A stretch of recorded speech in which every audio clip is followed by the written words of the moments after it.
Well, as you just heard in the Tonight, Obama said, elections rigged? What could that possibly mean? That's a Donald Trump conspiracy theory. Federal government doesn't run the elections. They're run by the states. Not if they have their way. Today, Homeland Security says they're going to take charge of elections. We're going to talk about that. But before we do, I want to talk about what happened in Brazil.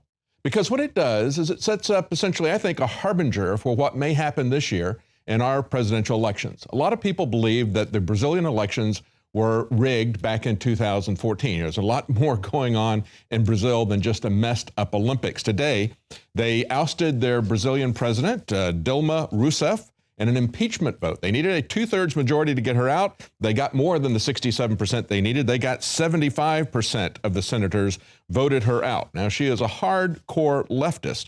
And as the hardcore left Washington Post reported this, they say that she was elected to her second term in 2014, but her ratings tumbled amid a severe economic recession, a multi-billion-dollar corruption scandal at the state-controlled oil company Petrobras that tarred much of Brazil's political class. Well, the actual fact is that did not happen after the election in 2014. That happened prior to the election of 2014. Many people pointed it out at the time and pointed out that they believed that the election was rigged. Let's go back in time 2 years ago. And even prior to the November election, this was originally written by Henry Makow, picked up by a number of outlets. He pointed out that she had bankrupted the country. This is before the re-election. She had bankrupted the country. She had brought growth to a standstill. Inflation had come back to 6.5%. And basically pointed out that she was a Marxist from the Workers' Party, and she was booed by 60,000 fans at the last World Cup games. This was before the election. Showed her quite a bit behind in the polls, and yet what happened was electronic voting machines run by a company out of Venezuela, Smartmatic, which was created to keep President Hugo Chavez of Venezuela in office. And he goes on to point out, refer to the very same things that the Washington Post implied happened after the election, implied that was a reason for impeachment. No, these were things that had happened before she got elected. A scandal that broke a week ahead of the voting. The financial associate of her party, a frontman responsible for sending money to offshore secret accounts, for paying bribes in the name of the party, revealed to the police that her party was ransacking Petrobras, the largest Brazilian company, half owned but totally controlled by the government, to the amount of 3% of every purchase. Part of the money would go to funding campaigns, some of it would go to the pocket of party members, the rest to bribe congressmen from other parties to vote for whatever Dilma wanted at the amount of $60,000 US each month. The whole amount came to $10 billion, nearly bankrupted this country. Now, that was what was happening. Doesn't that sound like the Clintons? Massive pay for play? Scandals within the party breaking just as the election is going.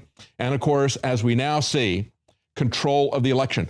Look at, and they call this a possible coup. They say, look at the 3 steps in which this happened and ask yourself if this isn't happening in America today. First of all, an obscure and mediocre lawyer whose only claim to fame was to have been in service for that political party is taken to be the president of the Supreme Voting Court. In other words, what Jay Johnson, head of Homeland Security, just said today, we're going to take charge of the elections, okay? So first of all, you get your guy in as the one who counts the votes. As Stalin said, it doesn't matter who votes, the only person who counts is the one who counts the votes, okay? Number 2, use electronic voting machines. Again, Smartmatic, the company chosen in order to take care of the electronic system and the voting machines in the country.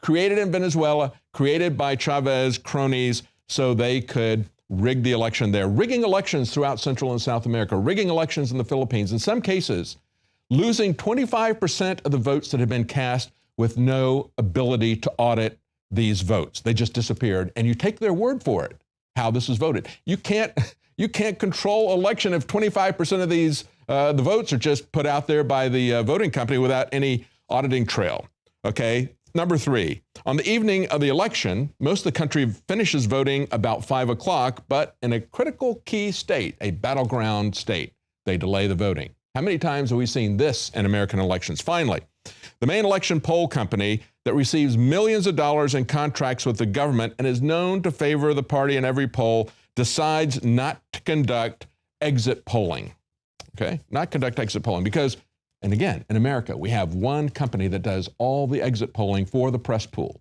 one company. And they only report crosstab demographics. They never use the exit polling to validate the actual results in the election. So here we are today, going down that same path. An amazing parallel between this Marxist female who took over the government in Brazil and our Marxist candidate that we got right now. And they're pushing to have now the federal government be the election monitor. Okay, this is what he says he's going to do. But let's take a look now at the Clintons. It goes from Brazil to Donna Brazil, the person who has been a long-time crony capitalist friend of the Clintons. And she came out and said a couple of days ago, she said, I don't know what the smoke is. Remember, Hillary Clinton took that metaphor, wherever there's smoke, there's fire. Yeah, we all know that's the truth. But she inverted that metaphor. She said, there's a lot of smoke, but there's no fire. Common sense tells you that there is a fire. Common sense tells you that there is massive corruption with this woman who structured everything to hide what she was doing. But Donna Brazil wanted to not talk about that. I want to go to a clip that was put out this last weekend. This was, I think, at the end of the week. Fox and Friends, Julian Assange had multiple interviews with Fox News, and they asked him, what was the most damaging email? And here's what he had to say. A major failure by the Trump campaign and the Bernie Sanders campaign. Hillary Clinton tried to run on her having judgment and experience in the State Department. She was the leading architect, the leading political force driving to destroy the Libyan state. Generals in the Pentagon, not all of them, but a number, were pushing strongly that the Libyan state should not be destroyed because radical jihadi groups would move in and take it over, which they did. Now, of course, Assange told them that the most damaging information was yet to come. But I thought it was interesting that he didn't focus on the memos that showed pay for play, the patterns that had come out that had been released by Reuters when they had to sue to get this information, to look at her schedule, to correlate that. But he focused on what he called the TikTok menu. And what this does, as he pointed out in that clip, he said this is something that has been sitting here, not used by Sanders, not used by the Trump campaign. She was working to put herself out there as the driving force behind Libya. And of course, this is before Libya blew up in everybody's faces, before Libya set the Middle East on fire in Benghazi with arming ISIS, with the Syrian civil war. And this is what the TikTok menu says. This is an article from DC Whispers. They say the TikTok email outlines how Hillary Clinton did the bidding of her Saudi masters and turned Libya into an ISIS hellhole. Well, we all know that it is an ISIS hellhole, and we do know that she does the bidding of her Saudi masters, but they're just part of a larger coalition of donors. It would also include the bankers who wanted to shut down Gaddafi because he was setting up a gold-backed currency to compete with the Western central bankers. But let's take a look at what they actually did with the memo, okay? If you look at this memo, this is from Jake Sullivan, and it goes to Cheryl Mills, close confidant of Hillary Clinton, and Victoria Nuland, the person who revived the Cold War for us in the Ukraine.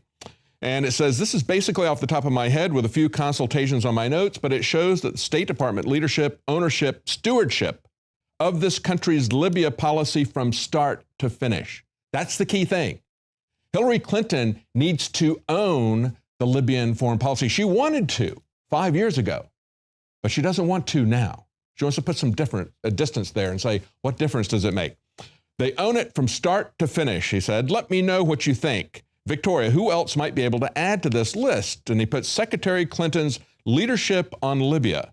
And the key paragraph right there, HRC has been a critical voice on Libya in administration deliberations at NATO and in contact group meetings, as well as the public face of the U.S. effort in Libya. She was instrumental in securing the authorization, building the coalition, tightening the noose around Gaddafi and his regime. In other words, as she cackled, we came, we saw, he died.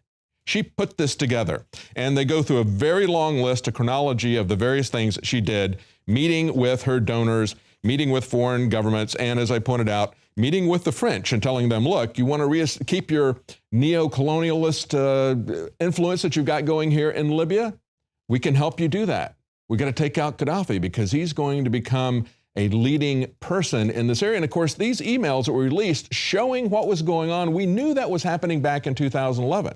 We reported on it. New American reported on it. Many outlets reported on the fact that we all knew that Gaddafi was making no secret of setting up a gold-backed currency to go into competition with the fiat currencies of the central banks, with the petrodollar that we created, again, with the Saudis. And yet we see in their deliberations that was a key factor. We saw that back in January of this year. Actually, it was on New Year's Eve when they liked to release information. The State Department released and declassified 3,000 emails back on New Year's Eve, 2015. Just like we saw this information coming out on July 4th.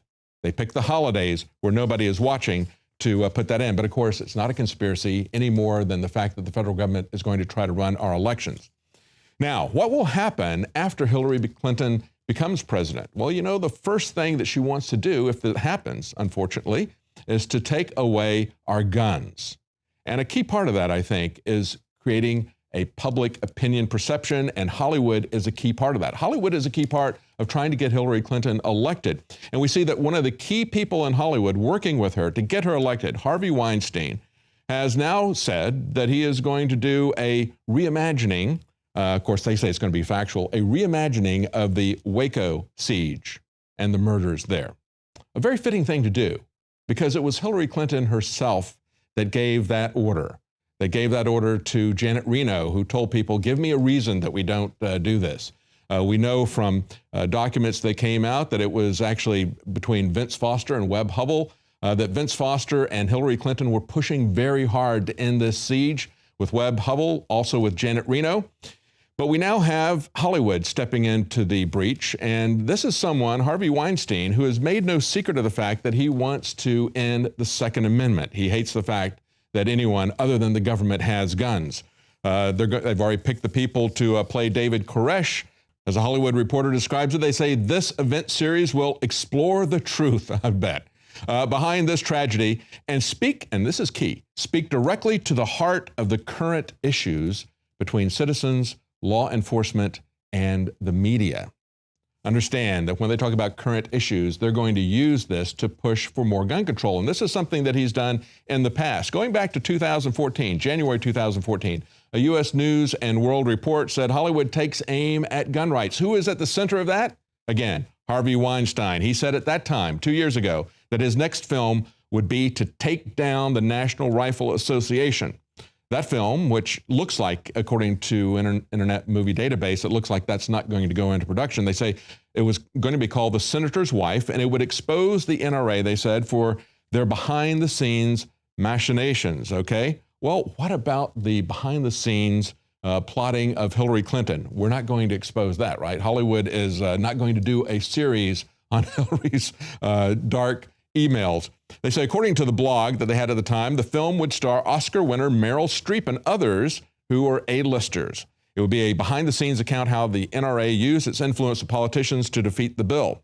And they point out Weinstein has filmed such films as Django Unchained, Grindhouse, Kill Bill 1, Kill Bill 2, and Pulp Fiction. They say the man knows his violence. Now, fast forward to last year, September last year, a new pro-gun control film has gotten the green light and a distribution deal. This film, Miss Sloan, sounds remarkably similar. Hollywood doesn't have too many original ideas, do they?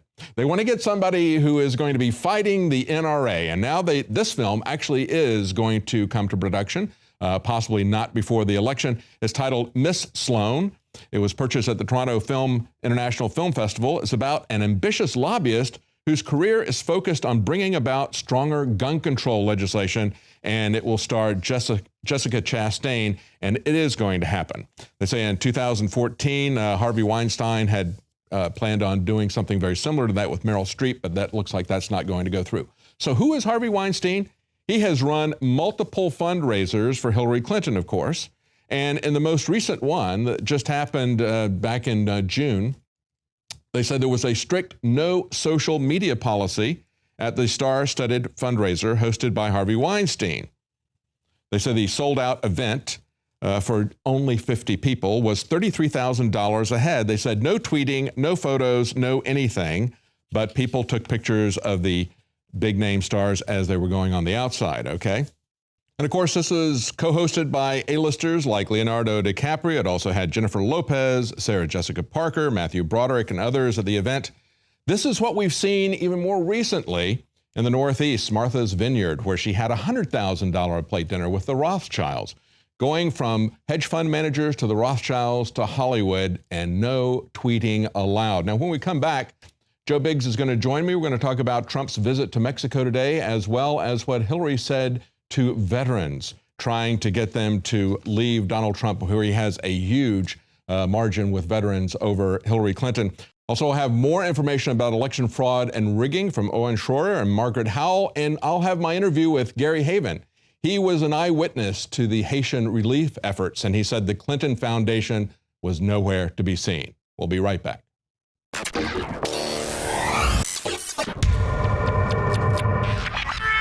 This is the answer for your children to totally absorb the multivitamins, the minerals, the amino acids, everything at once. Unveil Vitamin Mineral Fusion Advanced Multivitamin Formula, 30 servings, fruit punch flavored dietary supplement. It is simply amazing. InfoWarsLife.com. There's a million different products like this out there that they're good in different ways. But this takes all of the vitamins, all of the essential amino acids, all of the essential compounds and minerals that you need, puts it into something that's great tasting as opposed to like clumpy, gross stuff. And you can put it in your drink every morning. I put it in my protein shake. It is the platinum standard, in my view, of multivitamins in terms of an advanced multi-drink vitamin. The cleanest, the purest, new stuff had to be invented. That's why it took this long to even bring us something this good. Some companies are going to take a small amount of vitamins and make it, so there's so much filler, it looks like there's a lot. This is ultra concentrated. We're not playing games here. Okay, well, that's my philosophy. That's your philosophy. Yeah, I want to, but again, there's some great stuff out there. Yeah, and there's other, No, of course, definitely. There's other powders I promote at InfoWarsHealth.com. They're excellent. I mean, there's some good stuff out there. This is just the very best we can bring you. And when you buy it, you support InfoWars. You support the reporters. You support yourself. Tell folks about some of these other things that are in this and why this is just this total, complete package for your body. Because, again, we didn't put the synthetic amino acids. We didn't put the synthetic vitamins. We put the plant-based, high-quality, clean, natural ingredients into this. Yeah, exactly. So you've got your standard vitamins, vitamin C, vitamin E, the list goes on. A huge amount of vitamin C, by the way. Tell folks about that. 1,000+% of your daily value, which is what you need. Because the, FDA guidelines, we all know about those. Zinc, magnesium, selenium, L-glutamine. Each one of these, you could go on for about 10 minutes about the benefits of these things. Alpha-lipoic acid, folic acid, calcium, and the list goes on. 34 other ones you can check out. Go to InfoWarsLife.com. The label's up there. You've got the entire ingredients list that you can neurotically examine for yourself. And just... By the way, look on the other side, too, because we're showing people the... minerals and things. Let's look at the vitamins right there, all it's got in there. I mean, it's amazing. Top left. Again, if you're radio listeners, InfoWars.com/show. Vitamin A has 4,333% from beta carotene and what's that other source? I just know that's all the best sources. Retinol. So you've also got your vitamin D at 1,000 IU, which is a large dose, actually. And you know what? Some people could say, well, isn't this competing with your other products? Well, yeah, you know what? We could be like some people and just take all the stuff that we sell also at InfoWarsLife.com and not put any of it, but then it wouldn't be a balanced formula, and we're not going to do that. And it might actually hurt us in the long run to put all the best stuff in here, but that's just the way we got to do it, because we can't start thinking like that. So get them today, InfoWarsLife.com, or call toll-free 888-253-3139.